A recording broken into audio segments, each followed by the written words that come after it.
Hello बच्चों, welcome back to my YouTube channel maths plaza. तो बच्चों, आज मैं इस वीडियो में Bihar board class 9th history chapter 4 जिसका नाम है विश्व युद्धों का इतिहास। तो आज मैं इस चैप्टर के संपूर्ण पाठ के क्वेश्चन आंसर कराने वाला हूं। तो आइए देखते हैं। तो पहला यहाँ पे जैसे वस्तुनिष्ठ प्रश्न यानी कि ऑब्जेक्टिव क्वेश्चन, ठीक है ना, ऑब्जेक्टिव क्वेश्चन। और ऑब्जेक्टिव क्वेश्चन में भी पहला प्रश्न है, प्रथम विश्व युद्ध कब आरंभ हुआ था, ठीक है ना। प्रथम विश्व युद्ध कब हुआ था? 1941, 1952, 1950, 1914। तो ये बात सबको लगभग को पता है कि प्रथम विश्व युद्ध कब हुआ था। तो 1914 ईस्वी में। कब हुआ था? 1914 ईस्वी में। ऑप्शन घ इसका सही आंसर हो जाएगा। अगला क्वेश्चन है कि प्रथम विश्व युद्ध में किसकी हार हुई थी, ठीक है ना। प्रथम विश्व युद्ध में किसकी हार हुई थी? ऑप्शन है क नंबर अमेरिका, ख नंबर जर्मनी, ग रूस, घ इंग्लैंड। बताइए प्रथम विश्व युद्ध में किसकी हार हुई थी? तो प्रथम विश्व युद्ध में जर्मनी की पराजय हुई थी। किसकी पराजय हुई थी? जर्मनी की पराजय हुई थी। क्या आ जाएगा इसका? ऑप्शन ख हो जाएगा। अगला है 1917 में कौन देश प्रथम विश्व युद्ध से अलग हो गया था? रूस, इंग्लैंड, अमेरिका, जर्मनी। इन चारों में से कौन सा देश है जो कि प्रथम विश्व युद्ध में क्या हो गया था? 1917 में अलग हो गया था। तो वह देश है रूस। कौन सा है? रूस। अगला है वर्साय की संधि के फलस्वरूप इनमें किस महादेश का मानचित्र बदल गया? यूरोप, ऑस्ट्रेलिया, अमेरिका, रूस, ठीक ना। वर्साय के संधि के कारण जो किन महादेश का जो रूप पूरा बदल गया? जिसका सही आंसर क्या हो जाएगा? इसका सही आंसर हो जाएगा यूरोप। क्या हो जाएगा? यूरोप। ऑप्शन क। अगला है त्रिगुट समझौते में कौन कौन से देश शामिल थे? त्रिगुट समझौते में कौन कौन से देश शामिल थे? याद रखना है, त्रिगुट समझौते में जर्मनी, इटली और ऑस्ट्रिया शामिल थे। इटली, जर्मनी और ऑस्ट्रिया। ये कहाँ? ऑप्शन गो में है, ठीक ना। जर्मनी, ऑस्ट्रिया और इटली, ये सभी देश कहाँ किस में शामिल थे? त्रिगुट समझौते में शामिल थे। अगला क्वेश्चन है द्वितीय विश्व युद्ध कब आरंभ हुआ था? द्वितीय विश्व युद्ध कब आरंभ हुआ था? 1939, 1941, 1936, 1938। तो द्वितीय विश्व युद्ध जो है 1939 ईस्वी में आरंभ हुआ था, जो कि 1945 तक चला था, ठीक ना। अगला क्वेश्चन है जर्मनी को पराजित करने का श्रेय किस देश को जाता है? फ्रांस, रूस, चीन, इंग्लैंड। जर्मनी को पराजित करने का श्रेय किस देश को जाता है? तो वो जाता है फ्रांस को। ऑप्शन को, फ्रांस। अगला है द्वितीय विश्व युद्ध में कौन सा देश पराजित हुआ था? चीन, जापान, जर्मनी, इटली। तो द्वितीय विश्व युद्ध में जापान की पराजय हुई थी। किसकी पराजय हुई थी? जापान की पराजय हुई थी। ऑप्शन ख। अगला है द्वितीय विश्व युद्ध में पहला एटम बम कहाँ गिराया गया था? हिरोशिमा, नागासाकी, पेरिस, रूस। तो पहला एटम बम अमेरिका ने जापान के हिरोशिमा पर गिराया था। इसका क्या रहेगा? ऑप्शन को, हिरोशिमा। अगला है द्वितीय विश्व युद्ध का अंत कब हुआ था? तो अभी जस्ट बताया कि द्वितीय विश्व युद्ध 1939 से लेकर 1945 तक चला था। अंत कब हुआ था? 1945 में। Option go. अब हम लोग देखते हैं उपयुक्त शब्द द्वारा यानी कि खाली स्थान को भरना। क्या करना? खाली स्थान को भरना है। तो इसमें पहला क्वेश्चन दिया है, ठीक है ना। पहला क्वेश्चन कह रहा है कि द्वितीय विश्व युद्ध के फलस्वरूप डैश साम्राज्यों का पतन हो गया। तो किस साम्राज्य का पतन हो गया था? तो ठीक ना। तो द्वितीय विश्व युद्ध के फलस्वरूप जो है राजतंत्री साम्राज्य का पतन हो गया। इसमें क्या भरेगा? राजतंत्री। अगला है जर्मनी का डैश पर आक्रमण द्वितीय विश्व युद्ध का तत्कालीन कारण बना। जर्मनी किस पर आक्रमण किया जिससे कि द्वितीय विश्व युद्ध शुरू हो गया? तो पोलैंड पर। किस पे? पोलैंड पे। अगला धुरी राष्ट्रों में डैश ने सबसे पहले आत्मसमर्पण किया था। तो सबसे पहले इटली ने क्या किया? आत्मसमर्पण कर दिया था। अगला डैश की संधि की शर्तें द्वितीय विश्व युद्ध के लिए उत्तरदायी थी। वर्साई की संधि। द्वितीय विश्व युद्ध के लिए सबसे ज़्यादा जो उत्तरदायी था वो क्या था? वर्साई की संधि। अगला अमेरिका ने दूसरा एटम बम जापान के किस बंदरगाह पर गिराया था? दूसरा कारण, दूसरा नागासाकी पे। कहाँ गिरा था? नागासाकी पे। पहला कहाँ गिराया था? हिरोशिमा पर। अगला है डैश की संधि में ही द्वितीय विश्व युद्ध के बीच निहित थे। डैश की संधि में ही क्या थी द्वितीय विश्व युद्ध, नहीं थे, वो थी वर्साई की संधि। वर्साई की संधि में जर्मनी का इतना अपमान हुआ था कि जिस अपमान के कारण वो जो है अपने आप को बर्दाश्त नहीं कर पाया और द्वितीय विश्व युद्ध की घटना लगभग सामने दिखने लगी थी। अगला है, प्रथम विश्व युद्ध के बाद डैश एक विश्व शक्ति बनकर उभरा था। प्रथम विश्व युद्ध के बाद जो द्वितीय विश्व युद्ध के समय सबसे बड़ा जो है शक्तिशाली देश कौन सा बना था तो वो अमेरिका था। अगला है, प्रथम विश्व युद्ध के बाद मित्र राष्ट्रों ने जर्मनी के साथ डैश की संधि की थी। प्रथम विश्व युद्ध के बाद जो वर्साई की संधि हुई थी, किसके साथ, जर्मनी के साथ। अगला, राष्ट्रसंघ की स्थापना का श्रेय अमेरिका के राष्ट्रपति डैश को जाता है। तो राष्ट्रसंघ का स्थापना अमेरिका के राष्ट्रपति वुडरो विल्सन ने किया था। अगला, राष्ट्रसंघ की स्थापना डैश में की गई थी, 1919 में की गई थी। कब की गई थी, 1919 में। अब हम लोग आते हैं लघुत्तरीय प्रश्न पे। किस पे आते हैं, लघुत्तरीय प्रश्न पे। तो लघुत्तरीय प्रश्न में यहाँ दिया गया पहला प्रश्न कि प्रथम विश्व युद्ध के उत्तरदायी किन्हीं 4 कारणों का उल्लेख करें। लिखेंगे प्रथम विश्व युद्ध के उत्तरदायी 4 कारण निम्नलिखित हैं। पहला, साम्राज्यवादी प्रतिस्पर्धा। दूसरा, उग्र राष्ट्रवाद। तीसरा, सैन्यवाद। चौथा, गुटों का निर्माण। ठीक ना, ये 4 साम्राज्यवादी कारण थे जो कि प्रथम विश्व युद्ध के लिए क्या थे, उत्तरदायी थे। अगला है दूसरा क्वेश्चन, त्रिगुट तथा त्रिदेशीय संधि में कौन से देश शामिल थे। त्रिगुट समझौते में कौन कौन से देश शामिल थे और त्रिदेशीय समझौते में कौन कौन से देश शामिल थे। इन गुटों का क्या उद्देश्य था, ठीक है, इन गुटों का उद्देश्य क्या था। उत्तर में लिखेंगे यहाँ पे, उत्तर में त्रिगुट संधि में शामिल देश जर्मनी, ऑस्ट्रिया हंगरी, इटली। ठीक है, त्रिगुट में कौन कौन शामिल थे, जर्मनी, ऑस्ट्रिया हंगरी और इटली, ये सभी देश क्या थे, शामिल थे। ठीक ना, उसके बाद जो यहाँ लिखेंगे इसका उद्देश्य, त्रिगुट का उद्देश्य क्या था। त्रिगुट का उद्देश्य उद्देश्य देंगे डैश देंगे, फ्रांस के विरुद्ध अपने हितों की रक्षा करना। त्रिगुट का मेन उद्देश्य था फ्रांस के विरुद्ध अपने हितों की रक्षा करना। अगला आप लिखेंगे त्रिदेशीय देशों में शामिल देश कौन कौन से, फ्रांस, रूस और ब्रिटेन। फ्रांस, रूस और ब्रिटेन। इसका क्या उद्देश्य था, इसका उद्देश्य था जर्मनी के विरुद्ध अपने हितों की रक्षा करना। जर्मनी के विरुद्ध क्या करना, अपने हितों की रक्षा करना, इसका उद्देश्य था। अब अगला क्वेश्चन हम लोग देखेंगे, तीसरा क्वेश्चन। तीसरा क्वेश्चन यहाँ पे है, ठीक है ना, प्रथम विश्व युद्ध का तत्कालीन कारण क्या था। प्रथम विश्व युद्ध का तत्कालीन कारण क्या था। तो 28 जून 1914 को आर्क ड्यूक फर्डिनेंड की बोंसिया, क्या दिया, बोंसिया, ठीक ना, 28 जून 1914 को आर्क ड्यूक फर्डिनेंड की बोंसिया की राजधानी में सराजेवो में, बोंसिया की राजधानी सराजेवो में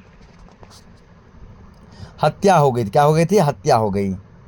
बोंसिया की राजधानी तो हत्या हो गई। ऑस्ट्रिया ने इस घटना के लिए सैनिकों जिम्मेदार ठहराया और सार्निया के सामने कुछ मांगे रखी। ठीक ना, ऑस्ट्रिया क्या किया, इस घटना के लिए सार्निया को जिम्मेदार ठहराया। सार्निया को, सैनिकों नहीं होगा, सार्निया को जिम्मेदार ठहराया और सार्निया के सामने कुछ मांगे रखी। सार्निया ने इसे स्वीकार करने से इनकार कर दिया। सार्निया क्या किया, इसे स्वीकार करने से इनकार कर दिया। अतः 28 जुलाई 1914 को ऑस्ट्रिया ने सर्बिया, ठीक ना, सार्निया होगा यहाँ पे, सार्निया या फिर सर्बिया, यहाँ पर सर्बिया ही होगा, ठीक है, सर्बिया होगा। ठीक, यहाँ पर भी जहाँ जो है क्या लिखा हुआ है, सार्निया लिखा है, ठीक ना, जैसे यहाँ पे लिखा सर्बिया को जिम्मेदार ठहराया, यहाँ पे सर्बिया के सामने। तो क्या अतः 28 जुलाई 1914 को ऑस्ट्रिया ने सर्बिया के खिलाफ क्या कर दी, युद्ध की घोषणा कर दी। ऑस्ट्रिया क्या किया, सर्बिया के खिलाफ युद्ध की घोषणा कर दी और सर्बिया की सहायता रूस ने की थी। किसने की थी, रूस ने। ऑस्ट्रिया की सहायता के लिए जर्मनी आगे आया। ऑस्ट्रिया सहायता कौन किया था, जर्मनी किया। जर्मनी ने 1 अगस्त 1914 को रूस और 3 अगस्त 1914 को फ्रांस के खिलाफ युद्ध की घोषणा कर दी। जर्मन सेनाएं फ्रांस पर दबाव डालने के लिए 4 अगस्त को बेल्जियम में घुस गई। कहाँ घुस गई, बेल्जियम में घुस गई। उसी दिन ब्रिटेन ने भी जर्मनी के खिलाफ युद्ध की घोषणा की। जापान ने भी जर्मनी के खिलाफ उपनिवेश हथियाने के लिए उसके विरुद्ध युद्ध की घोषणा कर दी और इस तरह यह युद्ध व्यापक रूप धारण करने लगा। इस प्रकार आर्कड्यूक फर्डिनेंड की हत्या युद्ध का तत्कालिक कारण बना। अगला क्वेश्चन देखते हैं। अगला क्वेश्चन ये तीसरा नंबर, ठीक ना, तीसरा नंबर क्वेश्चन कर रहा है सर्वसलाव आंदोलन का तात्पर्य क्या है। सर्वसलाव आंदोलन का क्या मतलब है। तो सर्वसलाव आंदोलन की शुरुआत तुर्की साम्राज्य तथा ऑस्ट्रिया हंगरी में निवास करने वाले स्लाव जाति के लोगों के द्वारा की गई थी। देखिए ऑस्ट्रिया हंगरी, तुर्की, ठीक ना, इन सभी देशों में जो स्लाव जाति के लोग निवास करते थे उन लोगों के द्वारा सर्वसलाव आंदोलन किया गया था। इस आंदोलन का सिद्धांत था कि यूरोप के सभी स्लाव जाति के लोग एक राष्ट्र हो, ठीक है, यानी पूरे यूरोप महादेश में जितने भी स्लाव जाति के लोग हैं सभी क्या हो, एकजुट हो। इस आंदोलन का मुख्य उद्देश्य वही था। अगला क्वेश्चन हम लोग समझते हैं। तो क्वेश्चन है 5वां नंबर, उग्र राष्ट्रीयता प्रथम विश्व युद्ध का किस प्रकार एक कारण था। ठीक है ना, उग्र राष्ट्रीयता प्रथम विश्व युद्ध का किस प्रकार एक कारण था। तो समझेंगे हम लोग इसके बारे में। 19वीं शताब्दी के अंतिम चरण तक यूरोप के देशों में राष्ट्रीयता का संचार होने लगा था। यानी 19वीं शताब्दी जब खत्म होने पे था तो पूरे यूरोप महादेश में राष्ट्रीयता की भावना जग चुकी थी। वहाँ समान जाति, धर्म, भाषा और ऐतिहासिक परंपरा के लोग एक साथ मिलकर अलग देश का निर्माण चाहते थे। ठीक ना, जो एक ही भाषा बोलते थे वो कहते थे मेरा देश अलग कर दो, और जो सब समान जाति के थे, एक ही जात के लोग, वो चाहते थे मेरा अलग कर दो। एक ही धर्म के लोग, वो चाहते थे मेरा देश अलग कर दो। तुर्की तथा ऑस्ट्रिया हंगरी के अधिकांश स्लाव जाति थे। तुर्की और ऑस्ट्रिया हंगरी के अधिकांश स्लाव जाति थे।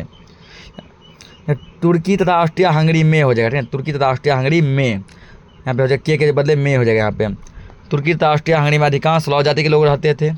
उन लोगों ने सर्वस्लाव आंदोलन की शुरुआत की, जो इस सिद्धांत पर आधारित था कि यूरोप के सभी स्लाव जाति के लोग एक राष्ट्र हो। ठीक ना, वो लोग जब आंदोलन किए, आंदोलन का मुख्य उद्देश्य ये था कि पूरे यूरोप महादेश में जितने भी स्लाव जाति के लोग हैं वो सभी एकजुट हो, वो सभी क्या हो, एकजुट हो। इसी तरह सर्व जर्मन आंदोलन शुरू हुआ, जिसका लक्ष्य बाल्कन प्रायद्वीपीय में जर्मन साम्राज्य का विस्तार था। इस प्रकार उग्र राष्ट्रवाद ने यूरोप के देशों में आपसी संबंध का तनाव पैदा किया। अगला क्वेश्चन देखते हैं। 6ठा नंबर क्वेश्चन दिया है, द्वितीय विश्व युद्ध प्रथम विश्व युद्ध की ही परिणति थी कैसे। द्वितीय विश्व युद्ध जो है प्रथम विश्व युद्ध का एक परिणति था कैसे। द्वितीय विश्व युद्ध प्रथम विश्व युद्ध की ही परिणति थी क्योंकि द्वितीय विश्व युद्ध की पृष्ठभूमि तो प्रथम विश्व युद्ध की समाप्ति के साथ ही तैयार हो चुकी थी।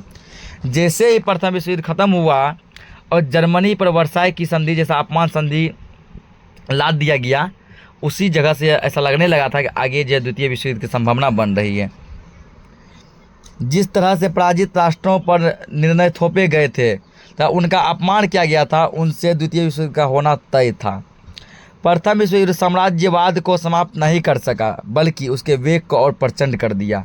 प्रथम विश्व युद्ध से साम्राज्यवाद खत्म नहीं हुआ बल्कि जो सभी के मन में एक ज्वाला धधक उठी कि अब द्वितीय विश्व युद्ध होना तय है।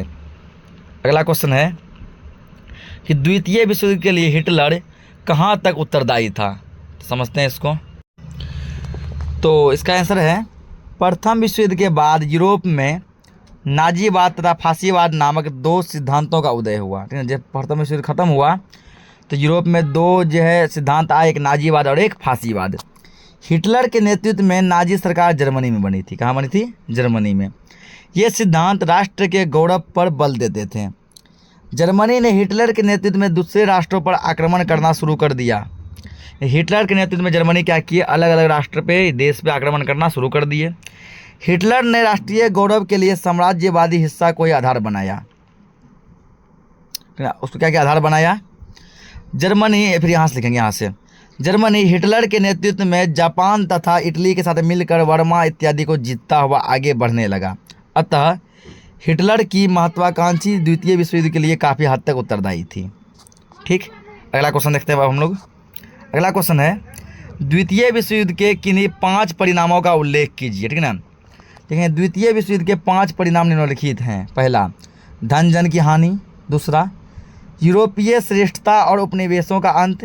तीसरा, संयुक्त राष्ट्र संघ की स्थापना। चौथा, विश्व का गुटों में बंट जाना।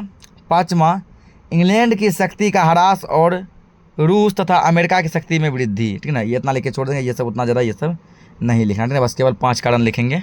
अगला क्वेश्चन देखते हैं। यहाँ पे 5 कारण का फिर वर्णन दिया गया, ठीक है ना, तो वर्णन आप लोग को नहीं करना है। डायरेक्ट क्वेश्चन नंबर 9 देखते हैं। अब 9 नंबर में दिया गया है तुष्टीकरण की नीति क्या है। तुष्टीकरण की नीति क्या है? तो क्वेश्चन क्या है कि तुष्टीकरण की नीति क्या है। तुष्टीकरण की नीति क्या है? तो आंसर लिखेंगे इसका, तुष्टीकरण की नीति इंग्लैंड द्वारा विकसित की गई थी। किसके द्वारा विकसित की गई थी? तो इंग्लैंड के द्वारा विकसित की गई थी। पश्चिमी पूंजीवादी देश रूस को घृणा और नफरत की दृष्टि से देखते थे, ठीक ना। रूस को किस नज़र से देखते थे? घृणा और नफरत। वे चाहते थे कि किसी भी तरह हिटलर रूस पर आक्रमण कर दे, जिससे दोनों कमज़ोर हो जाएं, रूस भी कमज़ोर हो जाए और जो आक्रमण करे वो भी कमज़ोर हो जाए, और तब वे हस्तक्षेप करके दोनों शक्तियों को बर्बाद कर दें। इसलिए शुरुआत में पश्चिम के राष्ट्र हिटलर की मांगों को स्वीकार करते रहे, और जब इन राष्ट्रों ने देखा कि हिटलर की महत्वाकांक्षा नहीं, इसकी मांग बढ़ती चली गई, तो इनकार करना शुरू कर दिया कि अब हम तुम्हारी इच्छा की पूर्ति नहीं कर सकते हैं। तुष्टीकरण की दिशा में अंतिम कदम म्यूनिख समझौता था, ठीक है ना। यहाँ तक लिखेंगे म्यूनिख समझौता था, इतना काफ़ी हो जाएगा। अगला क्वेश्चन, अब अगला है 10वां क्वेश्चन, राष्ट्रसंघ क्यों असफल रहा। राष्ट्रसंघ क्यों असफल रहा?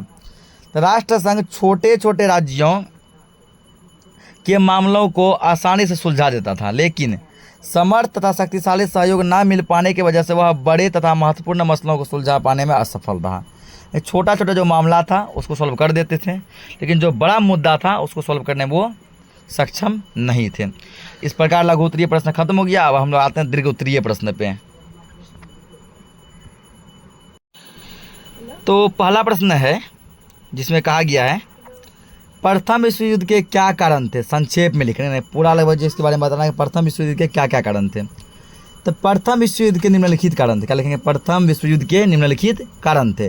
पहला लिखना है साम्राज्यवादी प्रतिस्पर्धा। इसके अंदर लिखेंगे औद्योगिक क्रांति के बाद से बाजारों के विस्तार के लिए उपनिवेशों की छीना झपटी शुरू हो गई थी।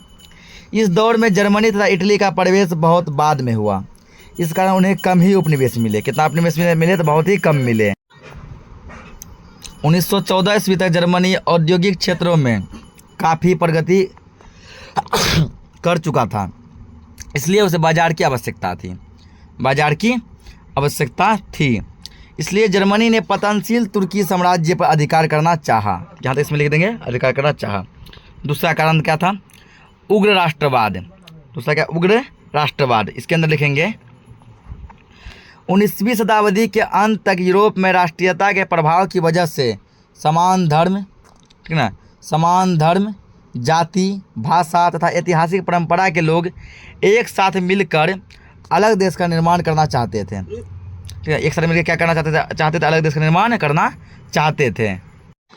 फिर आगे लिखना है इसमें तुर्की तथा, उदाहरण के लिए नहीं लिखेंगे, लेकिन तुर्किया लिखा गया मिस्टेक से, लिखेंगे तुर्की तथा ऑस्ट्रिया हंगरी के अधिकांश निवासी स्लो जाति के थे। अतः उन लोगों ने सर्वस्लाव आंदोलन की शुरुआत की, जिसका अर्थ था कि यूरोप के सभी स्लो जाति के लोग एक राष्ट्र हैं, ठीक है, एक राष्ट्र हैं। यहाँ तक लिखेंगे। और तीसरा कारण था सैन्यवाद। तीसरा क्या था?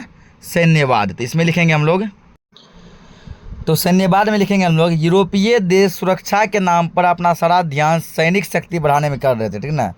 पूरे यूरोप महादेश के जितने भी देश थे अपना सुरक्षा बढ़ाने में पूरा लगे हुए थे। 1913-14 ये कहते हैं, नहीं लिखेंगे, यहाँ से लिखेंगे 1913-14 ईस्वी में फ्रांस के पास लगभग 8 लाख, जर्मनी के पास 7,60,000 और रूस के पास 15 लाख की अस्थायी सेना थी। जल सेना में शुरू से ही इंग्लैंड का प्रभाव अधिक था, अतः उसके प्रभाव को कम करने के लिए जर्मनी ने 1912 ईस्वी में इम्परेटर नामक जहाजी बेड़ा बनाया, जो उस समय का सबसे प्रमुख जहाजी बेड़ा था। यहाँ तक लिखेंगे, ठीक ना, था। अगला पॉइंट है अब गुटों का निर्माण। गुटों का निर्माण, इसमें लिखना है साम्राज्यवादी राष्ट्र अपने अपने एक समान स्वार्थ को ध्यान में रखकर गुटों का निर्माण करने लगे। यूरोप में गुटबंदी का जन्मदाता जर्मनी के चांसलर बिस्मार्क को माना जाता है। यानी बिस्मार्क जो थे यही से क्या किए? गुट का निर्माण पहली बार किए थे। 1882 में जर्मनी, इटली तथा ऑस्ट्रिया हंगरी ने आपस में मिलकर एक त्रिगुट का निर्माण किया। किसका निर्माण किया था? त्रिगुट का निर्माण किया था। इस त्रिगुट के विरोध में फ्रांस, ब्रिटेन तथा रूस ने 1907 ईस्वी में एक त्रिदेशीय संधि बनाई। यहाँ तक लिखेंगे, संधि बनाई। तो पहला क्वेश्चन हो गया। अब हम लोग आते हैं दूसरा क्वेश्चन पे। दूसरा क्वेश्चन क्या कर रहा है, प्रथम विश्व युद्ध के क्या परिणाम हुए। ये प्रथम विश्व युद्ध जो हुआ उसका क्या क्या परिणाम हुआ, इसके परिणामों को लिखना है। तो इसमें लिखेंगे हम लोग कि विश्व युद्धों से पूर्व के युद्ध की अपेक्षा प्रथम विश्व युद्ध अधिक भयावह था, ठीक है ना। विश्व में जितना भी युद्ध हुआ था, छोटा मोटा युद्ध, उन सब के कंपेयर में प्रथम विश्व युद्ध काफ़ी ज़्यादा भयंकर था। लगभग 45 करोड़ लोग इस युद्ध से प्रभावित हुए थे। लड़ाई में मरने वालों की संख्या 90 लाख थी। इस युद्ध में जो टोटल मरे थे सभी दुनिया भर के लोग में 90 लाख। लाखों लोग अपंग हो गए थे। हवाई हमले, बमबारी तथा महामारी से भारी संख्या में असैनिक लोग मारे गए थे। विभिन्न देशों की राजनीतिक, सामाजिक तथा आर्थिक व्यवस्था चरमरा गई थी। अनेक सामाजिक समस्याएं शुरू हो गई। प्रथम विश्व युद्ध और इसके बाद हुए शांति संधियों से राजनीतिक व्यवस्था में परिवर्तन हुए। कई राजतंत्र नष्ट हो गए। कई देशों में लोकतांत्रिक व्यवस्था का उदय हुआ एवं नई साम्यवादी सरकार से विश्व जनमत परिचित हुआ। रूस के रोमानोव, जर्मनी का होहेंजोर्लन, तो ऑस्ट्रिया हंगरी का हैब्सबर्ग शासक वंश समाप्त हो गए। ऑस्ट्रिया हंगरी 2 अलग अलग राज्य बन गए, फिर आगे लिखेंगे पैराग्राफ चेंज करके। यूरोप का वर्चस्व समाप्त हुआ। विश्व जनमत में अमेरिका महाशक्ति बनकर उभरा। कुछ ही समय बाद सोवियत रूस की विश्व शक्ति के रूप में उभरा। यानी सोवियत रूस भी क्या हुआ, विश्व शक्ति के रूप में काफ़ी आगे बढ़ा। रूस जापान का 1905 का युद्ध तथा इनमें रूस की पराजय ने यूरोपियों का भ्रम भी टूट गया कि यूरोपीय लोग श्रेष्ठ हैं। इसके साथ ही एशिया तथा अफ्रीका देशों में स्वाधीनता के आंदोलन तीव्र हो गए। ये सब परिणाम प्रथम विश्व युद्ध के थे। अगला क्वेश्चन है कि क्या वर्साई की संधि एक आरोपित संधि थी, कि वर्साई की संधि एक आरोपित संधि थी या फिर नहीं। तो आंसर लिखेंगे हाँ, वर्साई की संधि एक आरोपित संधि थी। इस संधि के निर्णय विजयी राष्ट्रों के द्वारा निर्धारित तथा हारे हुए राष्ट्रों पर थोपे गए थे। जो देश जीते हुए थे टोटल निर्णय उसका था, और जो देश पराजित हुए थे टोटल जो उस पर थोप दिया गया था, ठीक ना। आगे लिखेंगे वर्साई की संधि के अंतर्गत, पहला पॉइंट, जर्मनी को युद्ध के लिए जिम्मेवार बताया गया। फ्रांस को अल्फास लॉरेंस का क्षेत्र वापस दे दिया गया। दूसरा पॉइंट लिखेंगे, दूसरा पॉइंट है कि जर्मनी की सार क्षेत्र की कोयला खदानों को 15 वर्षों के लिए फ्रांस को दे दिया गया तथा इसका प्रशासन राष्ट्रसंघ के अधीन किया गया। तीसरा पॉइंट, जर्मनी को अपने युद्ध पूर्व का कुछ क्षेत्र डेनमार्क, बेल्जियम, पोलैंड तथा चेकोस्लोवाकिया को देना पड़ा। चौथा पॉइंट, राइन नदी की घाटी को सेना रहित रखने का फैसला लिया गया। अगला, संधि के तहत जर्मनी की सेना 1 लाख तक सीमित कर दी गई। छठा, जर्मनी से वायुसेना तथा पनडुब्बियों रखने का अधिकार छीन लिया गया। सातवां, जर्मन के सारे उपनिवेश विजयी राष्ट्रों ने आपस में बांट लिए, यहाँ तक बांट लिए। उसके बाद आठवां लिखना है, युद्ध में मित्र राष्ट्रों को जो हानि हुई थी उसके लिए जर्मनी ने हर्जाने के तौर पर 6 अरब 10 करोड़ पाउंड की भारी भरकम निश्चित कर दी गई। यहाँ तक लिखेंगे, ठीक ना। तो ये सब हो गया। अब हम लोग देखते हैं अगला क्वेश्चन। अगला क्वेश्चन है, बिस्मार्क की व्यवस्था ने प्रथम विश्व युद्ध का मार्ग किस तरह प्रशस्त किया। इसमें लिखेंगे, जर्मनी के चांसलर बिस्मार्क को गुटबंदी का जन्मदाता माना जाता है कि गुट का निर्माण ये पहली बार यही किए थे। साम्राज्यवादी देश अपने अपने हितों के अनुरूप गुटों का निर्माण करने में लगे थे, अतः संपूर्ण यूरोप गुट में बंध गया था। यूरोप में गुटबंदी का जन्मदाता बिस्मार्क को माना जाता है। ये पॉइंट नहीं लिखना, ये पॉइंट पहले हम लोग लिख चुके हैं। अतः संपूर्ण यूरोप गुटों में बंट गया था। उसके बाद लिखेंगे कि बिस्मार्क ने, क्या लिखेंगे, बिस्मार्क ने, याद दिया उसने तो उसने के बदले क्या लिखेंगे, बिस्मार्क ने 1879 में ऑस्ट्रिया के साथ द्वैध की संधि की थी। कैसी संधि की थी, द्वैध की संधि की थी। 1882 में एक त्रिगुट बना जिसमें जर्मनी, ऑस्ट्रिया हंगरी तथा इटली शामिल हुए हैं। इस त्रिगुट का मुख्य उद्देश्य फ्रांस के विरुद्ध कार्य करना था, लेकिन इसमें इटली की विश्वसनीयता संदिग्ध थी क्योंकि उसका मुख्य उद्देश्य ऑस्ट्रिया हंगरी से कुछ इलाकों को छीनना था तथा फ्रांस की सहायता से त्रिपोली को जीतना था। इस ट्रीगुट के विरोध में फ्रांस, रूस तथा ब्रिटेन ने 1907 में एक त्रिदेशीय संधि की जो सामान्य हितों तथा समझदारी पर आधारित था। अतः बिस्मार्क की पहल के फलस्वरूप पूरा यूरोप गुटों में विभक्त हो गया। इन गुटों की उपस्थिति ने युद्ध की अनिवार्य को अनिवार्य कर दिया। अगला पॉइंट है, द्वितीय विश्व युद्ध के क्या कारण थे? द्वितीय विश्व युद्ध के क्या कारण थे? यहाँ लिखना है कि द्वितीय विश्व युद्ध के विस्तार पूर्वक लिखना है, पूरा विस्तार से लिखना है ना। द्वितीय विश्व युद्ध के क्या कारण थे? तो लंबा आ जाएगा ये आंसर। तो लिखना है द्वितीय विश्व युद्ध के निम्नलिखित कारण थे। क्या द्वितीय विश्व युद्ध के निम्नलिखित कारण थे? द्वितीय विश्व युद्ध के निम्नलिखित कारण थे। पहला हम लिखेंगे, ठीक ना। द्वितीय विश्व युद्ध के निम्नलिखित कारण थे। पहला, वर्साय की संधि की विसंगतियाँ। वर्साय की संधि की विसंगतियाँ। द्वितीय विश्व युद्ध का बीजारोपण या द्वितीय विश्व युद्ध का बीजारोपण वर्साय की संधि के द्वारा हो चुका था। वर्साय की संधि के नियम तथा सिद्धांत केवल पराजित राष्ट्रों के लिए थे तथा विजयी राष्ट्र गुप्त संधियों के द्वारा इसे झुठलाते रहते थे। यहाँ तक लिखेंगे। दूसरा है वचन विमुखता। राष्ट्रसंघ के विधान पर हस्ताक्षर कर सभी सदस्य राज्यों ने वादा किया था कि वे सामूहिक रूप से सबकी प्रादेशिक अखंडता तथा स्वतंत्रता की रक्षा करेंगे, लेकिन वास्तविक तौर पर हुआ इसके विपरीत। चीन जापान की साम्राज्यवादी नीति का शिकार बना। इटली अबिसिनिया को रौंदता रहा, ठीक ना, रौंदता रहा। यहाँ तक लिखेंगे। एक और लाइन लिखें, फ्रांस चेकोस्लोवाकिया के विनाश में सहायक हुआ। हिटलर चेक राज्य को हड़पता रहा तथा ब्रिटेन एवं फ्रांस देखते रहे। यहाँ तक लिखेंगे, ब्रिटेन और फ्रांस देखते रहे। अगला पॉइंट, गृह युद्ध। क्या गृह युद्ध? इसमें लिखेंगे गृह युद्ध में शांति बनाए रखने के नाम पर यूरोप में अनेक संधियां हुई, जिससे यूरोप पुनः दो गुटों में बट गया। एक गुट का नेता जर्मनी बना, दूसरा गुट का नेता फ्रांस बना। यह गुटबाजी सैद्धांतिक समानता तथा हितों पर आधारित था। इटली, जापान तथा जर्मनी एक समान सिद्धांत यानी फासिज्म में विश्वास रखते थे। फासिज्म में विश्वास रखते थे। उनकी नीति समान रूप से प्रसादवाद थी। ये राष्ट्र वर्साय की संधि से क्षुब्ध थे तथा हर हाल में छुटकारा चाहते थे। छुटकारा चाहते थे। यहाँ तक लिखेंगे।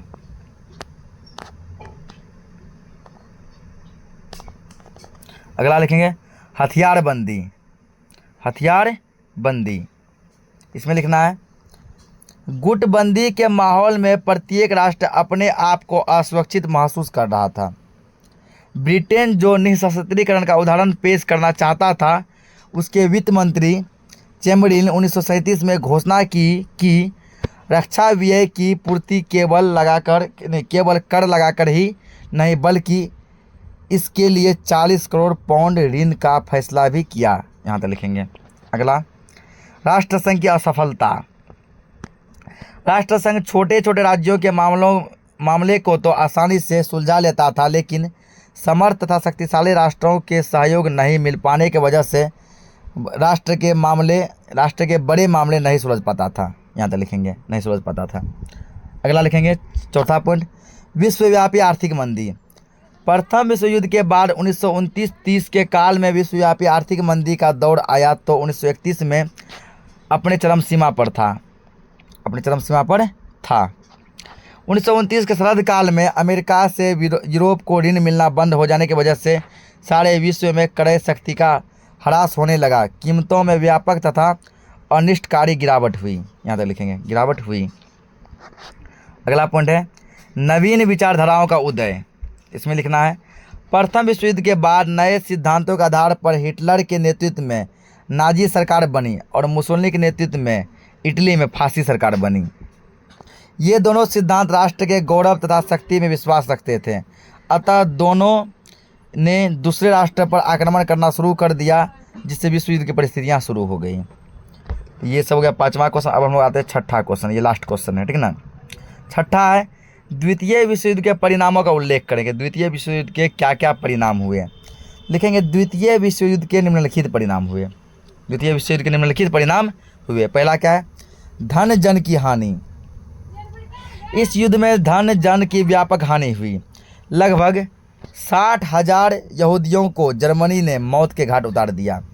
लाखों लोगों की हत्या यंत्रणा शिविरों में कर दी गई। द्वितीय विश्व युद्ध में 5 करोड़ से अधिक लोग मौत के घाट उतर गए। इसमें से लगभग 2.2 करोड़ सैनिक, 2.8 करोड़ असैनिक थे। ठीक है ना, यहाँ तक लिखेंगे। अगला पॉइंट, अगला लिखेंगे यूरोपीय श्रेष्ठता तथा उपनिवेशों का अंत। इसके अंदर लिखना है द्वितीय विश्व युद्ध के बाद यूरोप की श्रेष्ठता तथा प्रभुता समाप्त हो गई। द्वितीय विश्व युद्ध के बाद भारत, श्रीलंका, बर्मा, मलाया, हिंदुस्तान इत्यादि ने स्वतंत्रता पाई। यूरोपीय श्रेष्ठता का भी अंत हो गया। तीसरा पॉइंट लिखना है इंग्लैंड की शक्ति का ह्रास और रूस तथा अमेरिका की शक्ति में वृद्धि। युद्ध के बाद इंग्लैंड विश्व की सबसे बड़ी शक्ति नहीं रह गया, पहले विश्व का सबसे बड़ा शक्ति था। इंग्लैंड के कई उपनिवेश मुक्त हो गए। ठीक ना, इंग्लैंड की शक्ति तथा संसाधन सीमित हो गए। दूसरी ओर अमेरिका तथा रूस अपनी असीम आर्थिक संसाधनों की वजह से शक्तिशाली देश के रूप में उभरे। अगला पॉइंट, अगला लिखेंगे संयुक्त राष्ट्र संघ की स्थापना। इसके अंदर लिखना है द्वितीय विश्व युद्ध के उपरांत संयुक्त राष्ट्र संघ का निर्माण कर विश्व शांति को कायम रखने का चेष्टा की गई, जो आज भी विश्व निर्देशित कर रहे हैं। अगला है 5वां पॉइंट, विश्व में गुटों का निर्माण। द्वितीय विश्व युद्ध के बाद विश्व 2 खेमों में बंट गया, साम्यवादी तथा पूंजीवादी। साम्यवादी देशों का नेतृत्व सोवियत रूस कर रहा था तथा पूंजीवादी देशों का नेतृत्व संयुक्त राज्य अमेरिका कर रहा था। यहाँ तक लिखेंगे। तो इसी के साथ ये पूरा चैप्टर क्या हो गया, ख़त्म हो गया। आशा करते हैं कि आप लोगों को यह जो है लेक्चर सही लगा होगा, अच्छा लगा होगा, पसंद आया होगा। अगर आप लोगों को लगे कि मेरा यह मेहनत और प्रयास आप लोगों के हित में है तो आप लोग वीडियो को लाइक करें, चैनल को सब्सक्राइब करें और अपने दोस्तों के साथ इसे शेयर करें। धन्यवाद।